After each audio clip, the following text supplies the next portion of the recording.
واتوب الیہ اللهم اغفر لي واغفر لي ولا تکلنی الی اختیاری رب اغفر وارحم وانت خیر الراحمین اللهم صل وسلم وبارک علی سیدنا محمد النور الذاتی وسر الساری فی سائر الاسماء والصفات.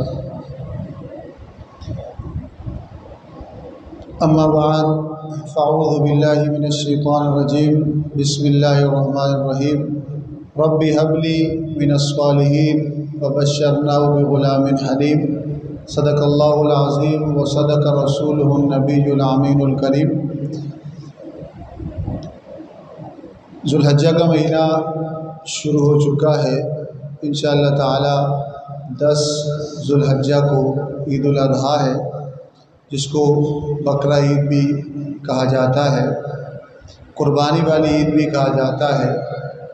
اس میں وہ مسلمان جو صاحب استطاعت ہو، مالدار ہو، عاقل ہو، بالغ ہو، مقیم ہو، اس پر قربانی کرنا واجب اور ضروری ہوتا ہے، اور اگر وہ نہ کرے تو گناہگار ہوگا. کیونکہ حضور صلی اللہ علیہ وسلم نے ارشاد فرمایا من کان لہ سعۃ، جس کے پاس استطاعت ہو اور اسے چاہیے کہ وہ ضرور بضرور قربانی کرے. اگر وہ قربانی نہیں کرتا تو آپ صلی اللہ علیہ وسلم نے بڑا سخت جملہ ارشاد فرمایا کہ فلا یقربن مصلانا، تو عیدگاہ میں ہمارے پاس نماز پڑھنے نہ آئے. تو حضور نے فرمایا کہ قربانی کرو جو قربانی کی استطاعت رکھتا ہو. جب رسول اللہ صلی اللہ علیہ وسلم سے پوچھا گیا کہ یا رسول اللہ، صحابہ نے پوچھا یا رسول اللہ ما حاذی الاضاحی، جو ہم قربانی کرتے ہیں، جانور ذبح کرتے ہیں، جانور کتنے ہیں؟ قرآن مجید میں آتا ہے ثمانیۃ ازواج من الدان اثنین ومن الماعز اثنین، 8 قسم کے جانور ہوتے ہیں، 4 جوڑے 8 قسم کے. جس طرح بکرا بکری اس کی قربانی ہوتی ہے، عید کی قربانی. ویسے تو اگر قربانی کرنا چاہیں، نفلی قربانی کرنا چاہیں یا اللہ کی راہ میں جانور ذبح کرنا چاہیں تو ہر حلال جانور کو ہم ذبح کر سکتے ہیں. اس طرح مرغی کی قربانی ہوتی ہے، ہرن ہے، جو حلال جانور ہے. لیکن عید قرباں کے موقع پر جو جانور ذبح ہوتا ہے، ذبح کیا جاتا ہے اللہ کی راہ میں، وہ 8 جانور ہوتے ہیں. ایک کون سا؟ بکرا نر مادہ، بکرا بکری، دمبا دمبے، اور اس کے علاوہ گائیں بیل، ٹھیک ہے، اونٹ اونٹنی، اور جاموس جو ہے، جو بھینس ہے، وہ نوع من البقر. علماء فرماتے ہیں جاموس نوع من البقر، گائے کی ایک قسم، یہ جو گائے کہتے ہیں، وہ دوسری قسم گائے کی جو ہوتی ہے اس کو جاموس یا بھینس کے نام سے کیا کیا جاتا ہے، تعبیر کیا جاتا ہے، اس کا نام لیا جاتا ہے. ان 8 جانوروں کی قربانی ہوتی ہے. اور ان 8 جانوروں کے علاوہ عید کی قربان کے موقع پر کوئی بندہ بولے میں ہرن قربان کروں گا یا میں 1000 جو ہے مرغے قربان کروں گا، تو اس کی قربانی نہیں ہوگی. حضور نے فرمایا عید کے موقع پر رب کریم کو سب سے زیادہ کسی مومن کا کوئی کام اگر پسند ہے تو وہ ایک ہی کام ہے، وہ اللہ کی راہ میں جانور کا خون بہانا ہے. کیا بہانا ہے؟ خون بہانا ہے. اب یہ جانور ہیں، جو چھوٹا جانور ہوتا ہے بکرا بکری، تو اس میں 1 سال عمر پوری ہو، دوسرے سال میں شامل ہو. گائیں بیل بھینس یا بھینسا، یہ جو ہے 2 سال پورے ہوں، تیسرے سال میں کیا ہو؟ داخل ہو. اونٹ یا اونٹنی 5 سال پورے ہوں، چھٹے سال میں کیا ہو؟ داخل ہو. اور اتنا موٹا دمبا، ایک ایسا دمبا جو 6 مہینے کا اتنا موٹا تازہ 1 سال کا دمبا لگے، تو 6 مہینے یا 6 یا 7 مہینے کا دمبا بھی قربانی کے لیے جائز ہے. اگر وہ قربانی کا دمبا 6 مہینے کا اتنا موٹا تازہ ہو کہ 1 سال یا 1.5 سال کے دمبے کے طرح اس کی جسامت ہو. جانوروں کی عمر کا بھی یہ کیا ہے؟ معیار ہے. تو حضور صلی اللہ علیہ وسلم سے پوچھا گیا یا رسول اللہ ما ھذی الاضاحی، یہ قربانی کیا ہے؟ حضور فرمایا سنت ابیکم، تمہارے ابو، تمہارے باپ. اب کا لفظ آیا، والد کا لفظ نہیں آیا. عربی کے اندر والد لفظ بھی آتا ہے، اب لفظ بھی آتا ہے. والد کا مطلب کہ جس کے ذریعے سے بندہ پیدا ہوا ہو، جس کا نطفہ ہو. اور اب کہتے ہیں پالنے والے کو بھی، سرپرست کو بھی، نگران کو بھی اب کہتے ہیں ابو، جس کا اردو جس میں وہی لفظ بنا ہے. تو حضور فرمایا سنت و ابیکم، تمہارے ابو ابراہیم علیہ السلام کا یہ سنت اور طریقہ ہے۔ ہر مسلمان کے وہ روحانی کیا ہیں؟ ابو ہیں، اب ہیں۔ سنت و ابیکم ابراہیم علیہ السلام، تمہارے ابو ابراہیم علیہ السلام کی یہ سنت ہے، طریقہ ہے، انہوں نے کیا تھا۔ پھر صحابی نے فرمایا یا رسول اللہ فما لنا فیہا، قربانی تو ہم کر لیتے ہیں، آپ کا حکم ہے، ہمارے سیدنا ابراہیم علیہ السلام کی یہ سنت اور طریقہ ہے، آپ کی بھی سنت اور طریقہ ہے۔ آپ مدینہ میں آپ صلی اللہ علیہ وسلم 10 سال رہے، 10 سال آپ صلی اللہ علیہ وسلم کیا کرتے رہے؟ قربانی کرتے رہے۔ بعض لوگ کہتے ہیں نہیں حاجی قربانی کرے گا، تو 10 سال جو مدینہ میں آپ صلی اللہ علیہ وسلم قربانی کرتے تھے تو حاجی رہ کے کرتے تھے، عام بغیر حاجی کے کیا کرتے تھے؟ تو حاجی کے لیے الگ قربانی ہے، وہ حج تمتع اور قران جو کرنے والا ہو، اور اس کے علاوہ جو عام بندہ ہو اس کے لیے قربانی کا حکم کیا ہے؟ الگ ہے۔ تو آپ صلی اللہ علیہ وسلم نے ارشاد فرمایا کہ صحابہ نے سوال فرمایا یا رسول اللہ فما لنا فیہا، ہم قربانی تو کرتے ہیں، ہمیں کیا ملے گا؟ اس میں ہمیں نفع کیا ہوگا، فائدہ کیا ہوگا؟ تو حضور فرمایا بکل شعرۃ حسنہ، قربانی کا تم جانور کرتے ہو تو جانور کے اوپر بال ہوتے ہیں، اس کی کھال پر بال ہوتے ہیں۔ حضور نے سمجھایا کہ جتنے بال ہیں اللہ تعالیٰ اتنی نیکیاں عطا کرتا ہے۔ تو صحابی نے فرمایا یا رسول اللہ، ایک اور صحابی تھے کہ یا رسول اللہ وہ دمبا جو ہوتا ہے بھیڑ، اس پر تو اون ہوتی ہے، اون کا کیا حکم ہے؟ اون، تو حضور نے فرمایا کہ ہر اون کے بدلے میں اللہ تعالیٰ نیکی عطا کرتا ہے۔ کیا عطا کرتا ہے؟ سنت و ابیکم ابراہیم، ابراہیم علیہ السلام کی سنت ہے۔ جب ابراہیم علیہ السلام کا واقعہ قرآن میں پڑھتے ہیں تو انہوں نے دین کے لیے، اللہ کے لیے گھر بار چھوڑا، اولاد کو قربان کیا، مال کو قربان کیا، یہاں تک کہ اپنے آپ کو قربان کیا۔ آزمائش پہ پورا اترے، اللہ تعالیٰ نے آپ کو کیا بنایا؟ اپنا مقرب نبی بنایا۔ ان کا ایک واقعہ سورۃ الصافات میں لکھا ہے جو اس قربانی کے ضمن میں ہے کہ ابراہیم علیہ السلام کو رب کریم نے اپنے بیٹی کی قربانی کا حکم دیا تھا۔ کیا دیا تھا؟ علماء فرماتے ہیں کہ جب تم قربانی کرتے ہوئے جانور کو ذبح کر رہے ہو تو اس وقت یہ بھی شکر ادا کرو کہ اگر اس وقت ابراہیم علیہ السلام اپنے بیٹے کو قربان کر لیتے اور اللہ تعالیٰ نہ روکتا تو پھر ہم میں سے ہر ایک کی قربانی ہو رہی ہوتی اس جانور کی ذبح، اس جانور کی جگہ۔ ایک حکمت تو یہ ہے کہ قربانی کے جانور کو ذبح کرتے وقت اس واقعے کو یاد رکھو کہ یہ جانور ذبح نہیں ہو رہا، یہ کون ہو رہے ہیں؟ ہم ہو رہے ہیں، یہ فدیہ دیا گیا ہے۔ دوسرا یہ دوسری حکمت کہا کہ جب جانور ذبح کر رہے ہو اس بات کو ذہن نشین رکھو کہ جانور ذبح ہو رہا ہے اللہ کی راہ میں، ہم کر رہے ہیں۔ اگر رب کریم کو ہمارے مال کی اس جانور کی قربانی پسند ہے، ہم کر رہے ہیں، اگر رب کو ہماری قربانی کی ضرورت ہو تو ہم اس کو بھی پیش کرنے میں دریغ نہیں کریں گے۔ یہ حکمت یہ ہے۔ اس واقعہ کیا ہے؟ رب کریم ارشاد فرماتا ہے کہ رب ابراہیم علیہ السلام نے دعا مانگی رب ہب لی من الصالحین، کہ اللہ تعالیٰ مجھے عطا کر صالح اولاد عطا کر۔ اللہ فرماتا ہے فبشرناہ، ہم نے ان کو بشارت دی۔ کیا دی؟ بشارت دی بغلام حلیم، ایک بچے کی، اور وہ بچہ کیا ہوگا؟ بڑا حلم والا اور بردبار ہوگا۔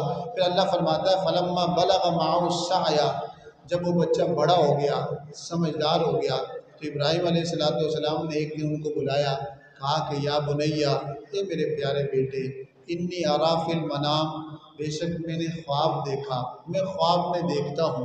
خواب آپ کو مسلسل آئے تھے، اور نبی کا خواب بھی وحی ہوتا ہے۔ عام آدمی خواب دیکھے تو اس کے خواب کی کوئی حیثیت نہیں ہوتی، اس پر عمل کرنا ضروری نہیں ہوتا۔ تو نبی کا خواب تھا، نبی تھے، آپ نے کہا کہ میں نے خواب دیکھا ہے انی اذبحک، میں نے خواب دیکھا ہے کہ میں تمہیں کیا کر رہا ہوں؟ ذبح کر رہا ہوں، اللہ کی راہ میں قربان کر رہا ہوں۔ نبی کا خواب حجت ہوتا ہے۔ آج کوئی بولے کہ خواب میں مجھے بشارت ہوئی ہے کہ بیٹے کو ذبح کر دو، ایک پاگل نے کیا بھی تھا اس طرح، تو ایسی کوئی بشارتیں مانی نہیں جائیں گی۔ شرعی حکم موجود ہے، اس بارے میں کیا موجود ہے؟ وحی کا حکم موجود ہے۔ خواب حجت نہیں ہوتا، دلیل نہیں بنتا کسی بھی غلط کام میں۔ ہر خواب اس وقت حجت اور دلیل بنے گا جب شریعت کے دائرے کے اندر رہ کر شریعت اس کو جائز قرار دے گی تو وہ جائز ہوگا، شریعت اسے ناجائز قرار دے گی تو وہ جائز نہیں ہو سکتا۔ تو آپ نے کہا کہ بیٹا میں نے خواب دیکھا کہ میں تجھے ذبح کر رہا ہوں. کیا کر رہا ہوں؟ اب وہ بیٹے کون تھے؟ وہ بھی نبی ہیں جن کے بارے میں اللہ پہلے بشارت دے رہا ہے کہ ایسا بیٹا ہوگا جو حلم اور قربانی والا ہوگا، کردار والا ہوگا. آپ کہتے ہیں بیٹا فنظر ماذا ترى، تو کیا رائے رکھتا ہے اس بارے میں، بتاؤ. میں نے تو خواب دیکھا، اللہ حکم دے رہا ہے کہ تجھے ذبح کر، تجھے کیا کروں؟ آگے سے بیٹے کا جواب سنیں. بیٹا کہتا ہے یا ابتی، لفظ عربی کا ہے، یا ابھی لفظ بھی آتا ہے، یہ تا لگ گئی ہے. یا ابتی، اے میرے پیارے ابا جان. کیا بولا انہوں نے؟ کیا بولا تھا؟ یا ابنی بھی آ سکتا تھا، یا بنیا، اے میرے پیارے بیٹے، اے میرے پیارے بیٹے میں نے خواب دیکھا، میں تجھے ذبح کر رہا ہوں، تو کیا کہتا ہے؟ آگے سے بیٹا کہتا ہے یا ابتی، اے میرے پیارے ابا جان. کیا کہا؟ اے میرے پیارے ابا جان، افعل ما تؤمر، جیسا آپ کو حکم دیا گیا ویسا ہی کریں، جیسا آپ کو حکم دیا گیا ویسا ہی کریں. باپ بھی نبی تھے ابراہیم علیہ السلام، اور سیدنا اسماعیل علیہ السلام وہ بھی کیا ہیں؟ نبی ہیں. فرمایا ستجدنی انشاءاللہ من الصابرین، اے میرے والد آپ اللہ تعالیٰ نے اگر چاہا تو مجھے صبر کرنے والا ہی پائیں گے، صبر کرنے والا ہی پائیں گے. فلما اسلما، اللہ فرماتا ہے جب ان باپ اور بیٹا دونوں نے میری فرما برداری کی، وَتَلَّهُ لِلْجَبِينِ، اور جب ابراہیم علیہ السلام نے ان کو ذبح کرنے کے لیے لٹایا تو بیٹے نے کہا کہ ابا جان ذبح تو اس طرح ہوتا ہے کہ منہ سامنے ہو، منہ کیا ہو، ایک دائیں طرف ہو یا بائیں طرف ہو، ذبح کیا جاتا ہے. آپ ایسا کریں کہ میرا منہ اوندا کر لیں، کہیں آپ کو مجھے دیکھ کر دوبارہ ترس نہ آ جائے. کیا نہ آ جائے؟ ترس نہ آ جائے. اللہ کے حکم کی فرما برداری بھی کرنی ہے. وَتَلَّهُ لِلْجَبِينِ، اور ان کو کیا کیا؟ ان کو اب ان کی پیشانی کے بل کیا کیا؟ زمین کی طرف موڑا. جب وہ چھری پھیرنے لگے، اللہ فرماتا ہے وَنَادَيْنَاهُ، چھری پھیر لی تھی انہوں نے، چھری پھیر لی تھی گردن پہ. اللہ فرماتا ہے وَنَادَيْنَاهُ، ہم نے پکارا، یا ابراہیم، اے ابراہیم، قد صدقت الرؤیا، تم نے اس خواب کو سچا کر دکھایا، تم نے خواب کو سچا کر دکھایا، تم نے قربان کر لیا، تم نے قربان کر لیا. انا کذالک نجزی المحسنین، اسی طرح ہم اچھے کام کرنے والوں کو جزا دیتے ہیں. ان ھذا لہو البلاء المبین، اللہ فرماتا ہے یہ تو بہت بڑی آزمائش تھی کہ اکلوتا بیٹا ہو، ابھی سمجھدار ہوا ہو، باپ کا ہاتھ بٹاتا ہو تو حکم دے دیا جائے کہ قربان کرو، اور باپ بھی قربان کر رہا ہو. یہ بہت بڑی کیا تھی؟ آزمائش تھی، تو اس پر کامیاب ہوئے. اللہ فرماتا ہے وَفَدَيْنَاهُ بِذِبْحٍ عَظِيمٍ، ابراہیم تو قربان نہیں ہوئے، ان کے بدلے میں ہم نے ذبح عظیم کو ان کے بدلے میں فدیے کے طور پر دیا. ایک دمبا آ گیا، ایک مینڈا آ گیا، جن کو کیا کیا گیا؟ ان کے بدلے میں قربان کر دیا گیا. وَتَرَكْنَا عَلَيْهِ فِي الْآخِرِينَ، اللہ فرماتا ہے اس عمل کو، قربانی کے، جانور کے اس قربانی کے عمل کو، ابراہیم علیہ السلام اپنے بیٹے کو قربان کر رہے تھے، چھری پھیر لی تھی، اللہ نے چھری کو حکم دیا کہ تو نے چلنا نہیں، اس کی جگہ دمبا لے آئے. اللہ نے کہا کہ یہ کام میں نے آگے لوگوں تک کیا کر دیا؟ جاری کر دیا اس کام کو. ساری امتیں، یہودی ہوں، عیسائی ہوں، دین ابراہیم پر جتنے ہیں وہ سب کے سب قربانی کیا کرتے تھے، یہاں تک کہ آخری امت رسول اللہ صلی اللہ علیہ وسلم کی، اس میں بھی اس قربانی کے حکم کو کیا کر دیا؟ اللہ فرماتا ہے وَتَرَكْنَا، ہم اس عمل کو چھوڑ دیں گے، جاری کر دیں گے، فی الآخرین، بعد میں آنے والوں کے لیے. سلام علی ابراہیم، اور سلامتی ہو، رحمت ہو ابراہیم پر. کذالک نجزی المحسنین، اسی طرح اچھے کام کرنے والوں کو ہم جزا دیتے ہیں. انہ من عبادنا المؤمنین، بے شک وہ ابراہیم ہمارے مومنین بندوں میں سے تھے. وبشرناہ باسحاق، ہم نے ان کو ایک اور خوشخبری بھی دی. وہ خوشخبری کیا تھی؟ دوسرے بیٹے کی، اسحاق کی. اللہ فرماتا ہے خوشخبری دی کہ اسحاق بھی ہوں گے نبیًا، وہ نبی بھی ہوں گے، من الصالحین، اور نیک بھی ہوں گے. وبارکنا علیہ وعلی اسحاق ومن ذریتہما محسن وظالم لنفسہ مبین. اللہ فرماتا ہے ہم نے ان میں بھی برکت رکھی، ابراہیم علیہ السلام نے بھی، ان کے بیٹے اسماعیل میں بھی برکت رکھی اور ان کے بیٹے اسحاق علیہ السلام میں بھی برکت رکھی۔ تو اس قربانی کا فلسفہ یہ ہے، اللہ چاہتا ہے کہ لفظ جب تم قربانی دو تو تمہارے سامنے ابراہیم علیہ السلام کی ساری قربانیاں سامنے ہوں کہ جان کی ضرورت پڑی قربان کر دی، مال کی ضرورت رب کی راہ میں پڑی رب نے مانگا قربان کر دیا، اولاد مانگی قربان کر دی، گھر بار چھوڑنا پڑا رب کے لیے قربان کر دیا، تبلیغ کے لیے بادشاہ کے سامنے کلمہ حق کہنے کی باری آئی، ابراہیم علیہ السلام نے اس وقت بھی اپنی جان کی پرواہ نہیں کی۔ تو اصلاً قربانی کا فلسفہ یہ ہے، قربانی کی حکمت یہ ہے کہ اللہ کے حکم پر جس چیز کو بھی ہم قربان کر سکتے ہوں، رب ہم سے تقاضا کرے، شریعت ہم سے تقاضا کرے تو ہم اس کو قربان کرنے کی کیا کریں، کوشش کریں۔ شریعت ہم سے عمومی تقاضا روز کا شریعت کا ہمارے ساتھ کیا ہے کہ اپنے وقت کی قربانی دے دیں 5 نمازوں کے لیے۔ کس کے لیے؟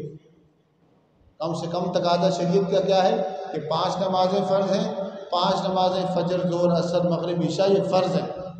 شریعت کا تقاضا ہے کہ 5 نمازوں کے لیے تم نے کس کی قربانی دینی ہے، وقت کسی قربانی دینی ہے۔ شریعت کا دوسرا تقاضا کیا ہے کہ ہر برائی سے رکنا ہے، نیکی کی طرف جانا ہے، تو نیکی کی طرف جانے میں اور برائی سے رکنے میں نفس حائل ہوتا ہے، خواہشات حائل ہوتی ہیں، تو شریعت چاہتی ہے کہ نیکی کی طرف جاؤ، برائی سے رکو، نفس حائل ہو، خواہشات حائل ہوں، تو اب تمہیں پھر قربانی دینی پڑے گی۔ وہ قربانی کس کی ہوگی؟ نفس کی اور شہوات کی، نفس کی اور شہوات کی۔ تو اللہ تعالیٰ سے دعا کریں کہ اللہ تعالیٰ ہم کو قربانی کی اصل حکمتیں سمجھنے، اس پر عمل کرنے کی توفیق نصیب فرمائے۔ اور سیدنا ابراہیم علیہ السلام کی جو سنت ہے اس کو اچھی طرح سے ادا کرنے کی توفیق نصیب فرمائے۔ قربانی کے ایام آ رہے ہیں، 10 ذی الحجہ، 10، 11 اور 12 3 دن قربانی کی جاتی ہے، جس میں 2 راتیں اور 3 دن ہوتے ہیں۔ 3 دن اور 2 راتوں کے درمیان جس پر بھی قربانی فرض ہو وہ قربانی واجب ہو وہ قربانی کر سکتا ہے، اس کو کرنی بھی چاہیے۔ اور اس کے علاوہ جو اس کا گوشت ہو اس کے وہ 3 حصے کرے گا۔ اس کا گھر اتنا بڑا ہے، خاندان اتنا بڑا ہے کہ پورا نہیں ہوگا تو پورا اپنے گھر میں بھی استعمال کر سکتا ہے، لیکن اگر وہ بانٹنا چاہے تو 3 حصے کرے، ایک اپنے لیے، ایک رشتہ داروں کے لیے، ایک غریب غربا کے لیے، یہ بھی مستحب ہے۔ تو اللہ تعالیٰ ہمیں قربانی کی برکتیں نصیب فرمائے، جو کچھ سنا اس پر عمل کرنے اور اس تک پہنچانے کی توفیق نصیب فرمائے۔ وما علیہ الا البلاغ المبین۔